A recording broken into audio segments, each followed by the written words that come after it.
नज़ीर welfare की तरफा कासमाबाद में प्लांटेशन जारी है। उन हवाले से नज़ीर वेलफेयर जो ऑर्गेनाइजर सिंधियार सुमरो असां सां गॾु मौजूद आहे। सिंधियार सुमरो सां ॻाल्हि ॿोल कंदासीं जेका सवन की तादाद में कासमाबाद में प्लांटेशन पिया लॻाइनि उन सां ॻाल्हि ॿोल कयूं। उन्हनि जो छा चवणु आहे? नज़ीर वेलफेयर ऑर्गेनाइजेशन जो चेयरमैन आहियां।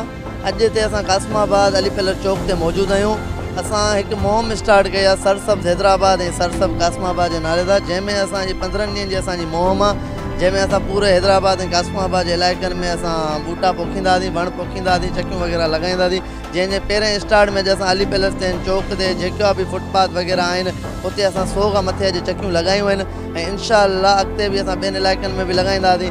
ग़रीब माण्हू वीचारो जेको मज़दूर तबिको आहे उहो ॾींहं जो वीचारो हिन वणनि जी छांवनि में वेही पंहिंजो आराम कंदा, उहो वीचारा दर बदर रोडनि ते वेंदा। इन ई तहत असां इहे मुहिम स्टार्ट कई आहे ऐं असां इन मुहिम जे तहत फुटपाथनि ते मुख़्तलिफ़ एरियानि में मुख़्तलिफ़ इलाइक़नि में असां बूटा पोखींदा। जीअं हीअ वधंदा त असांजी सोच इहा आहे त ग़रीब माण्हू मिसकिन माण्हुनि जी छांव में वेही 2 पल आराम था गुज़ारे सघनि। हीअ असां मुहिम स्टार्ट कई आहे जेकी वणकारी जी, छो करे असांजे हैदराबाद में तमामु वण घटि आहिनि ऐं माण्हू जेके वण घटि आहिनि उनजे करे पाणी बि उन्हनि खे घटि थो मिले।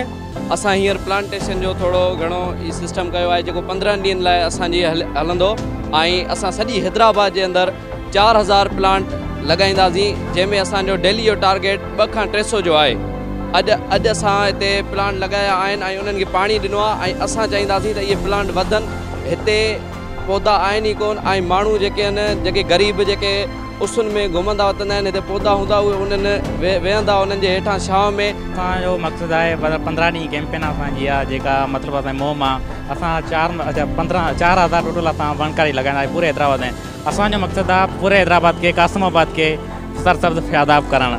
असां जो कॾहिं हिन टाइम अली पैलेस ते बीठा आहियूं, असां 100 खां मथे 50 वण लॻाया आहिनि। असांजो मक़सदु आहे हैदराबाद पूरे कासमाबाद के सरसब्ज़ शादाब करणु। जी बिल्कुलु, नज़ीर वेलफेयर की तरफा असां सिंधियार सुमरो सां ॻाल्हि ॿोल कयोसीं। उन्हनि जो चवणु हुयो त असांजो 15 ॾींहंनि जो मुहिम जारी आहे जेका असां सॼे हैदराबाद में पंहिंजी प्लांटेशन जारी रखंदासीं। सॼे कासमाबाद ऐं हैदराबाद खे ही रंगारंगीन वणनि सां करणु था चाहिनि ऐं पंहिंजो हिते मनसूब लगाइण था चाहिनि त बसि सॼे कासमाबाद ऐं हैदराबाद में असां पंहिंजो प्लांटेशन कंदासीं, जेके हज़ारनि जी तइदाद में असां प्लांटेशन वग़ैरह लॻाईंदासीं।